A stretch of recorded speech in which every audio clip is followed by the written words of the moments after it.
बिस्मिल्लाहिर्रहमानिर्रहीम, अस्सलाम वालेकुम। मैं असदुल्ला खान हूँ। ये वीडियो आप तक 2-3 दिन लेट पहुँच रही है। उसकी 2-3 मुख्तलिफ वजूहात हैं। एक वजह तो यह है कि मंडे को ये मुझे वीडियो करना थी और मंडे को जब मैं ये वीडियो करने वाला था तो उस वक्त एक और डेवलपमेंट हो गई सिद्दीक जान के हवाले से, तो वो एक इम्पॉर्टेंट इशू था, उस पर बात करना ज़रूरी थी, तो मैं उस पर बात करने के लिए उस पर मैंने वीडियो की और वो आप तक इन्फॉर्मेशन पहुँचाई।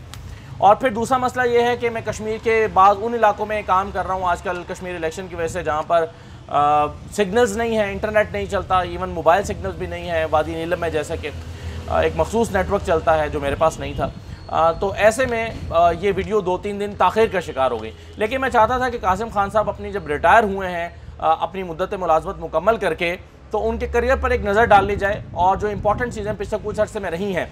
आप जानते हैं कि वो 10 साल तक तकरीबन जो है वो हाई कोर्ट के जज रहे और पिछला 1.25 साल तकरीबन, पिछले साल मार्च में वो चीफ़ जस्टिस बनाए गए थे और पिछले साल से लेकर 1.25 साल में चीफ़ जस्टिस के दौरान जो है वो क्या चीज़ें प्रोमिनेंट रहीं उनकी शख्सियत के हवाले से, उनके फ़ैसलों के हवाले से, और किन चीज़ों पर वो ख़बरों में आए, वो मैं आपके साथ शेयर करना चाहता हूँ ताकि आप उनके करियर पर एक तायराना सी नज़र डाल सकें। तो सबसे पहले तो देखिए, मैं जो चीज़ बड़ी इंपॉर्टेंट मुझे लग रही है सबसे पहले वो मैं आपके साथ शेयर करना चाहता हूँ, और वो है सानिया मॉडल टाउन के हवाले से उनका किरदार।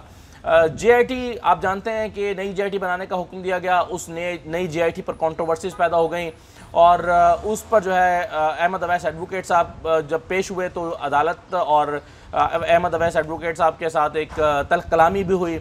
उसके बाद होते होते ये मामला फिर कोविड आ गया। अब मैं इसको मामले को शुरू करता हूँ फरवरी से।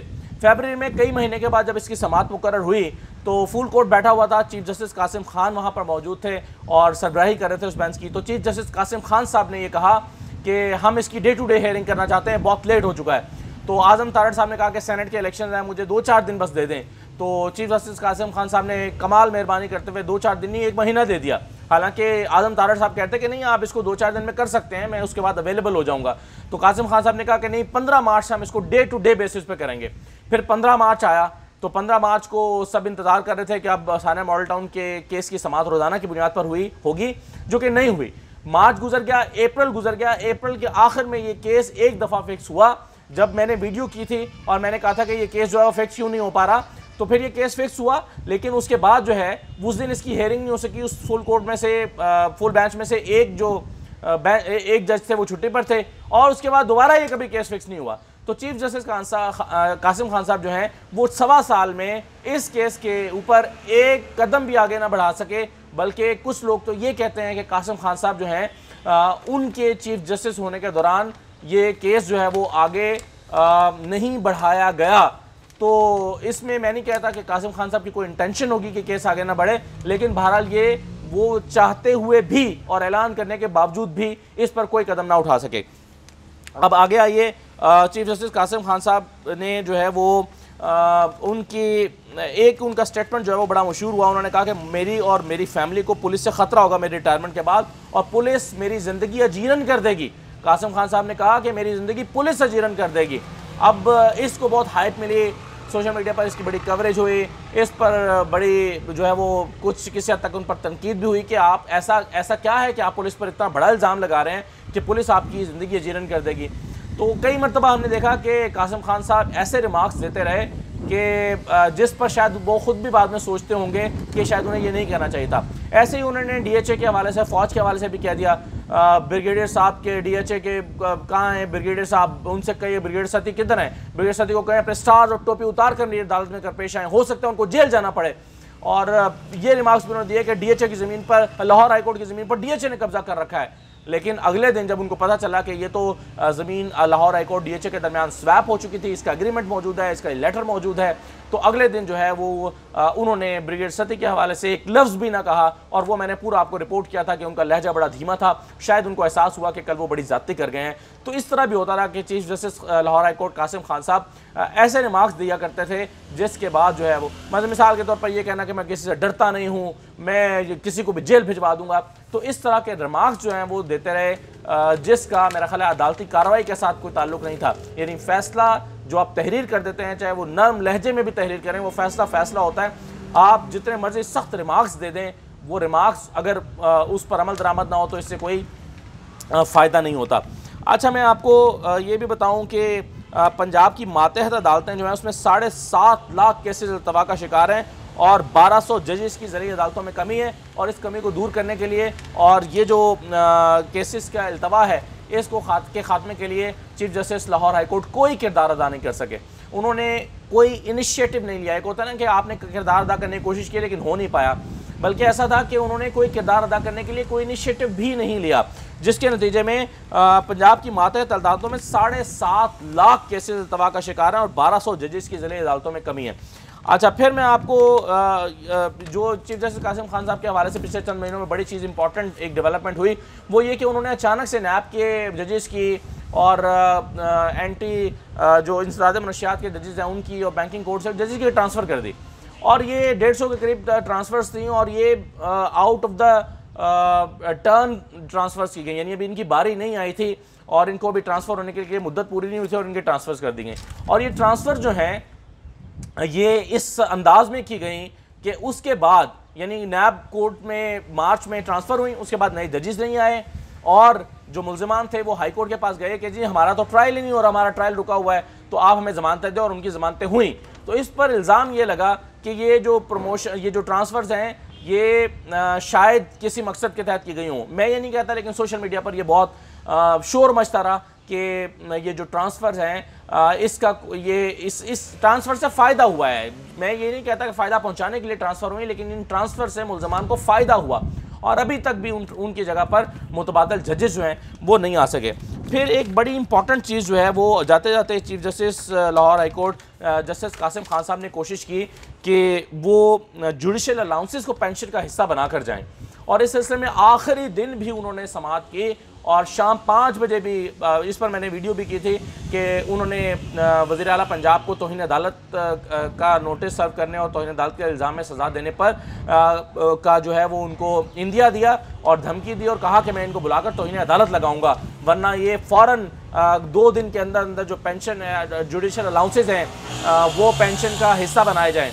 तो इस पर बहुत सारे लोगों को ये लगा कि चीफ जस्टिस जो हैं वो जाने से पहले ही ये काम हर सूरत करना चाहते थे और इसलिए वो आखिरी दिन भी उन्होंने शाम 5 बजे भी अदालत लगा ली और चीफ सेक्रेटरी को और प्रिंसिपल सेक्रेटरी को चीफ मिनिस्टर के बुला लिया और कहा कि लाजमी इसको हिस्सा बनाएं, जुडिशल अलाउंसेस को जो रिटायर्ड होने वाले जजेस हैं उनको उनकी बरात में इजाफा किया जाए, क्योंकि वो खुद भी अगले दिन रिटायर हो रहे थे, तो इसलिए उन पर बहुत इस मामले पर बहुत तनकीद भी हुई।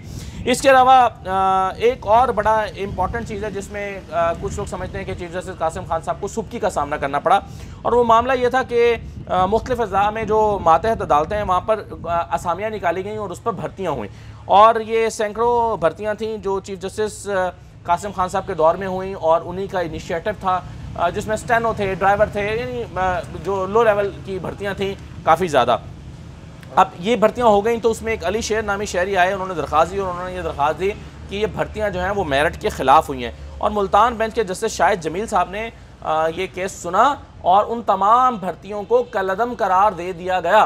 तो चीफ जस्टिस कासिम खान साहब के दौर में उनके इनिशिएटिव के साथ जो भर्तियां हुई, क्योंकि उसमें दरख्वास्त गुजार का मौक़िफ़ ये था कि सब ये भर्तियां जो हैं ये सिफारिश पर हुई हैं, कोई किसी जज के सिफारिश से हुई है, कोई किसी रिटायर्ड जज के सिफारिश से हुई है, कोई किसी अदालती अमले की सिफारिश से हुई है, तो ये तमाम सिफारशी भर्तियाँ ये मेरिट पर नहीं हुई, और ये वो तमाम लोग हैं जिनका ताल्लुक़ किसी न किसी तरह रिटायर्ड जजेस उनके रिश्तेदारों उनके साथ निकलता है। तो ये तमाम ये फ़ैसला हुआ मुल्तान बेंच के का जो जस्टिस शाहिद जमील साहब ने फ़ैसला दिया और इन तमाम भर्तियों को कलअदम करार दे दिया गया।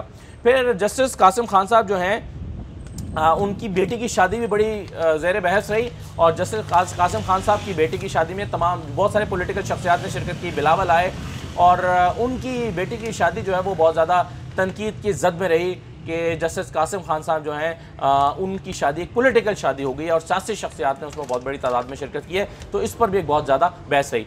फिर यह है कि जस्टिस कासिम खान साहब के रिमार्क्स पर बहुत सारे लोगों का ये ख्याल था कि वो जो है वो अनापसंद हैं या ज़िद्दी हैं, और वो किसी शख्स के बारे में जो है उसको माफ़ करने के हवाले से बड़ा सख्त रवैया रखते हैं। मिसाल के तौर पे एसपी हफीज़ुर रहमान के हवाले से आखिरी दिन तक वो उनसे माफ़ी का मुतालबा करते रहे और कहते रहे, और बहुत माफ़ी मांगी गई उनकी तरफ से, लेकिन ये कहते रहे कि उनको कि तहरीरी माफ़ी मांगे और सख्त नताइज की वो उनको धमकियाँ भी देते रहे। लेकिन उन्होंने जाके आखिरी दिन सुप्रीम कोर्ट से स्टे ले लिया और कासिम खान साहब उनका कुछ कर नहीं सके।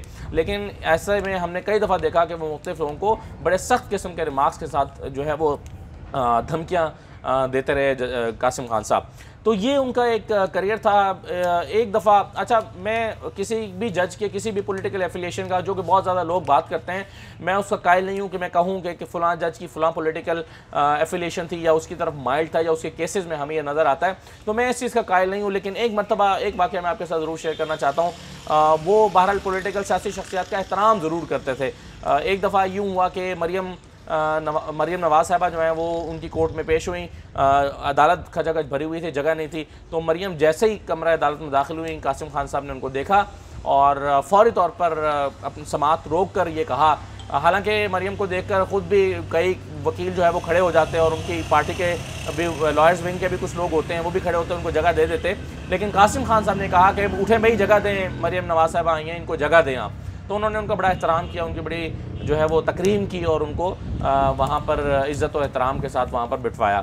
तो इस हवाले से खैर ये उनके कुछ अच्छे पहलू भी हैं। कई उनके फ़ैसले भी ऐसे हैं जिस पर तहसीन की जा रही है। मिसाल के तौर पर ये कि उन्होंने पंजाब भर में जो है वो जो औकाफ़ के मातहत मज़ारात हैं उसके हवाले से उन्होंने कहा कि इसके वॉशरूम्स के इस्तेमाल पर कोई जो है वो नहीं आएगा, उसकी पार्किंग फ्री होगी, उसका कोई पैसे नहीं देने पड़ेंगे, और फिर पापोश जो हैं आपके चप्पलें रखने पर जो पैसे अदा करने पड़ते हैं वो नहीं करने पड़ेंगे। तो ये फ़ैसला उन्होंने दिया जो कि काफ़ी बड़ा फ़ैसला माना गया। तो चीफ जस्टिस कासिम खान साहब के कई ऐसे फ़ैसले भी हैं जिनकी तारीफ़ भी की जा सकती है। तो ये उनके करियर पर एक मुख्तसर सा जायज़ा था जो मैंने आपके सामने रखा है। मुझे इजाज़त दीजिए, अल्लाह हाफ़िज़।